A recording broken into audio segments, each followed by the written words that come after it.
This is a really tough set of readings. Think of what we said in the psalm. Your friends make known, O Lord, the glorious splendor of your kingdom. Are you a friend of the Lord? I don't know. Do you make his kingdom known?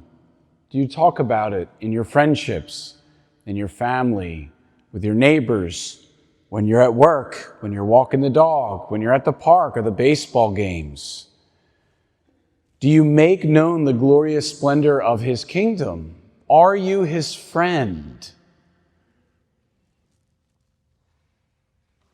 The problem is there's consequences, right? I think that's what becomes the great silencer. There's a chilling effect when we experience tensions in our culture that proclaiming Jesus as our friend and speaking comfortably and freely about that in an environment where not only is there indifference, but there's actually antipathy towards him, instills fear in the human heart. Well, if I do say something, what's going to happen next? What's it going to cost me in my friendship, in my community, on the playing field?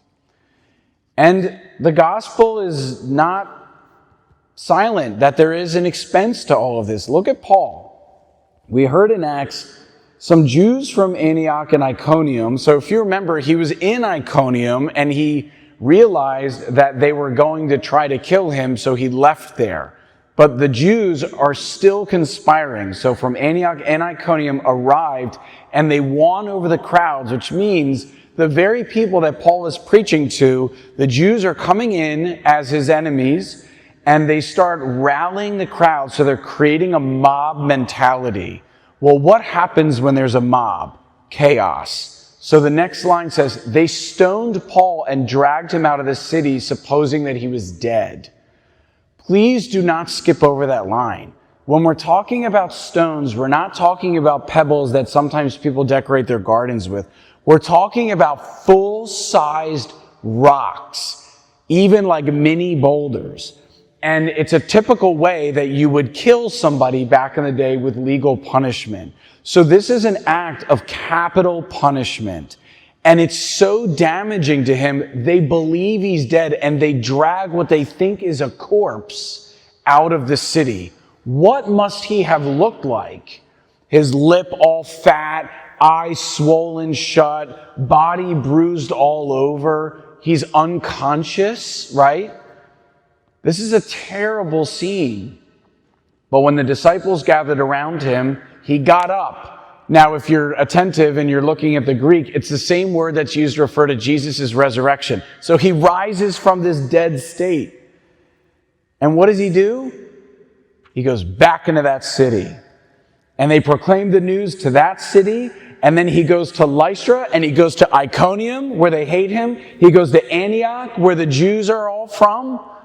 And he preaches the gospel. He doesn't care. The guy doesn't care. Why? Because the only friendship that matters to him is his friendship with Christ. And if this is the will that he's discerned that God has for him in his heart, then he's willing to do whatever that takes. Now imagine what he looks like as he's proclaiming the gospel.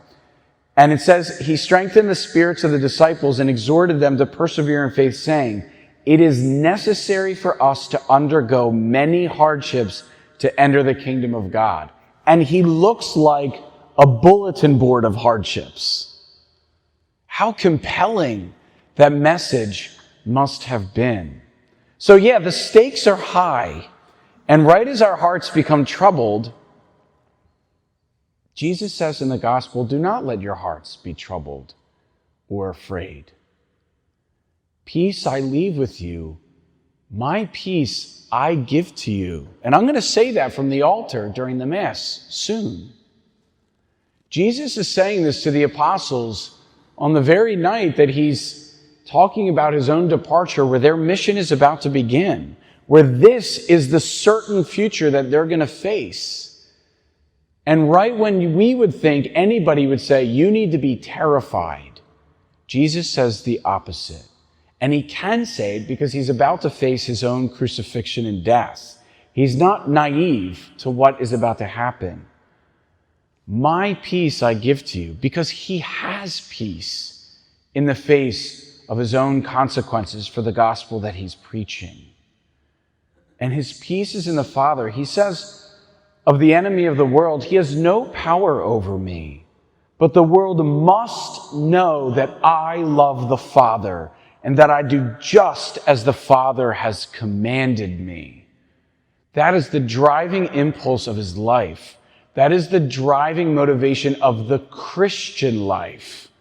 But so often we lose the plot because of fear. Fear has no place in the Christian life. Peace. Peace.